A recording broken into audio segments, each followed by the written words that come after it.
What's going on, everybody? Mortem here, this time bringing you some information about Outward 2, an upcoming survival action RPG that puts us in the role of our chosen character trying to survive a relatively harsh wasteland of sorts, but also with some pretty great RPG mechanics tacked on. And if you've ever played Outward, you'll probably know that it's relatively unique even within that space, but if you can get past some of the rougher edges, there was something really great there, especially with things like its very unique magic system that felt very deliberate and would see you weaving all sorts of stuff together. So naturally then, there's a lot to be excited about for Outward 2. However, before we dive into all that, I'm bringing you this via the game's ongoing alpha playtests. They have been, for the past couple of months, running playtests here and there to, of course, gather feedback and test features. This particular playtest that I'm covering is actually geared more towards the online sort of things, as they have online co-op and local split-screen co-op options for people. But obviously they've also been inviting content creators like myself to check the game out and share it with people, and that's exactly what we are going to do here. But probably worth a mention before we dive fully into this, that this is an alpha playtest. If you've never seen or messed around with a game in alpha, it's obviously not exactly going to be the smoothest of experiences. There will be things that are just straight up not finished or unavailable. For instance, I started wrapping this up when I got the sort of main introduction quest that they give you for this playtest done, because I had run into a bug that made it impossible to eat or drink anything, which luckily I had completed my main objective at that point, so I was happy to go ahead and call it. But my point is, bugs and things like that are expected.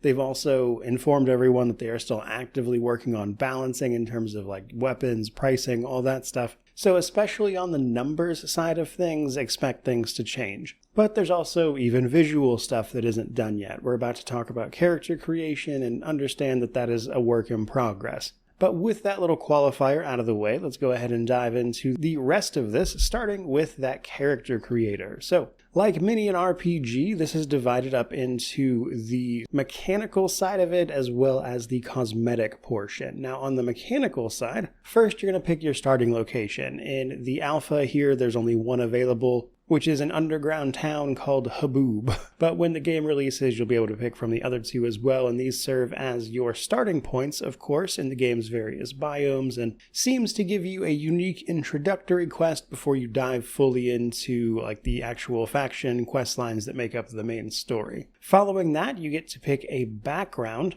which mostly just seems to affect some of your starting stats here. This is followed on then by 2 traits that you'll pick, which further augment your stats and flesh out your background. Once you've got that sorted out, you can move on to the cosmetic portion, which is very obviously not done. Although I will be honest, like halfway through, I just started trying to make handsome Squidward, simply because it made me laugh. However, you only have regular skin tones so far, so I couldn't get too far with that, but nonetheless, excited to see what they do with it. Moving on, however, because our adventure starts in Haboob, we have a pretty set introduction into this particular bit of gameplay. Namely, that our character will have just bought a house, which is a difficult thing here in these city-states because they have relatively limited room and they don't typically leave their cities at all thanks to the dangers of the outside areas. Traveling is a bit rare. This is where the game does a pretty good job of introducing you to mechanics and things, ideally because it gives you about a day or so to run around town and explore and kind of get a feel for how some of the mechanics work. If you've played Outward, you'll probably do better here because you'll know the things to look for, like you're going to want a water skin straight away, you're going to want to grab a backpack,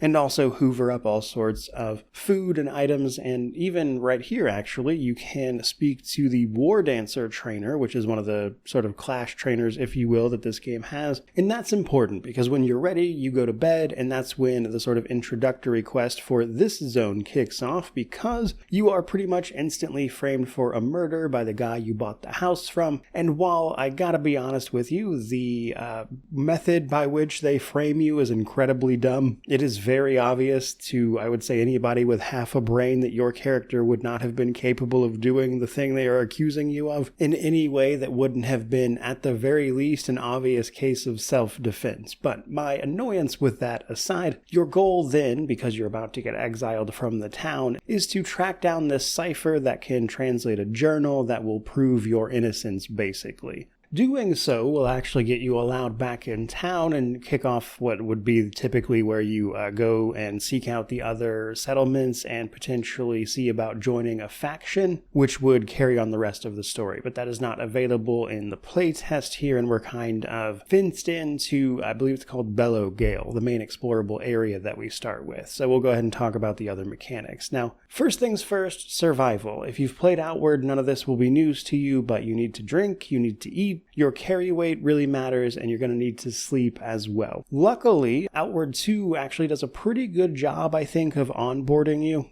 in the sense of like how they've placed individual things for you to stumble across pretty naturally, which will give you some direction. For instance, once you get kicked out of Haboob, you're almost certainly, if you go forward more or less, to run into a character who will give you some tips about heading to a nearby settlement, how to get there, while also giving you a sleeping tent, which you're going to need, of course, to rest. Water skins are everywhere, so it's easy to find water. There's also a bunch of drinks that you likely could have hoovered up from the town itself. Once you get to that next up settlement, there are multiple people there who will point you in the right direction of how to solve your immediate problems and get you back into Haboob, while also explaining some of the basic mechanics. So straight away, just as an impressions thing, I think Outward 2 does, at least in this area, a pretty good job of onboarding you. Now, that's not to say some of these things won't necessarily be frustrating for a new player, but across the board, and to be fair, this may well be because of my experiences having played Outward previously, that this was a bit easier overall. Now, most of your survival needs are relatively basic. I don't think I need to explain them outside of a little bit about things like carry weight. So your character will have their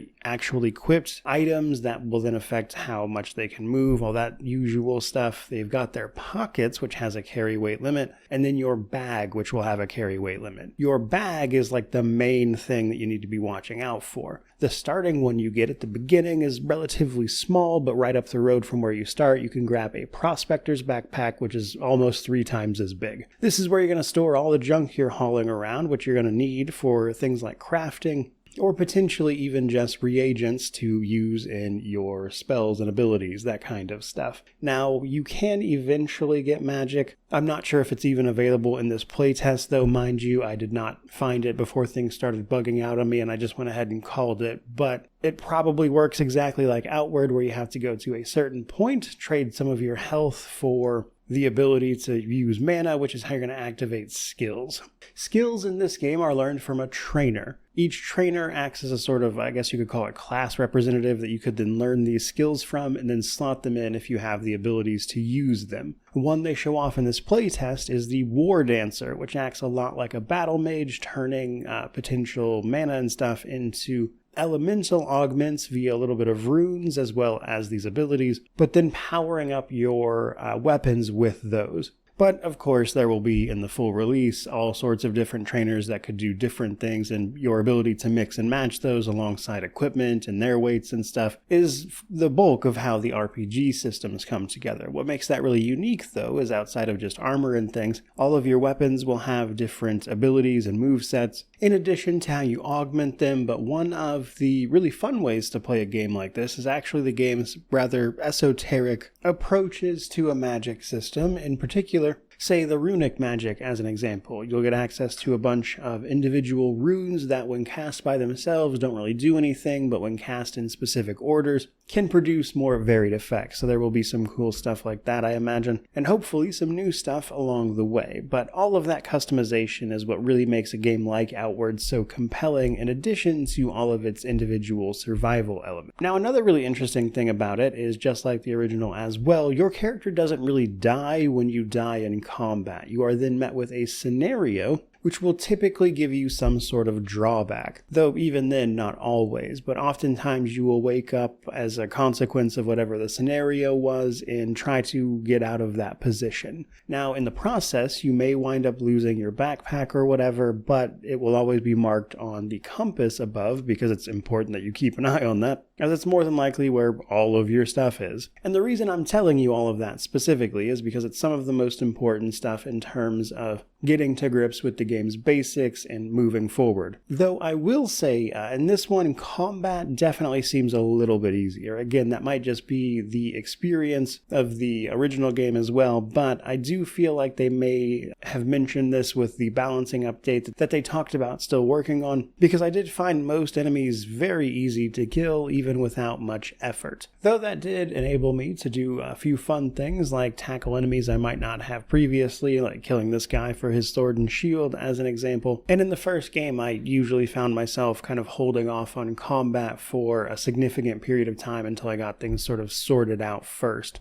And I'm curious if the balancing that they've already said that they are working on will wind up affecting that too much, or if that's the plan, that kind of stuff. But either way, it's a great thing about Outward, and I imagine it will continue to be a fun system here. So bringing sort of all of that together to start closing this out, a lot of what I loved about the original game is still here. The exploration, the slow and steady progress to becoming someone more powerful and taking on other enemies, learning all sorts of stuff, how to craft, how to support your character and survive in these environments, all that stuff is there. Obviously, though, the game is still definitely a work in progress, and I do find myself wondering about the things that they have already stated that they are working on and what their ultimate effect on this stuff will actually be. Because, as mentioned, I found myself actually enjoying combat here in the early game much more than the original Outward, and I'm obviously wanting to know if that will still be the case on release because of those potential changes. But either way, things like Outward's very fun approach to stuff like magic that actually makes it feel pretty magical, the improved gameplay feel of even this alpha compared to the original, stuff like that,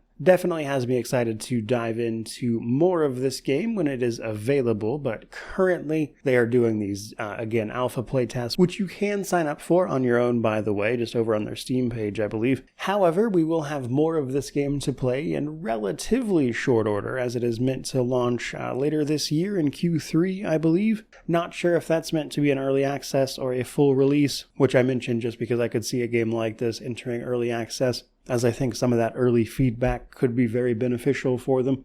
But all in all, I like this. This is looking good. They still obviously have some work to do, but excited to play more of this when I get the opportunity. For today, though, I think that's pretty much going to do it. Certainly hope you enjoyed the video. If you did, by all means, like, comment, subscribe, all that YouTube jazz. But regardless of any of that, truly, just thank you so much for watching. I really do appreciate it. May you wander in wisdom and have an amazing day.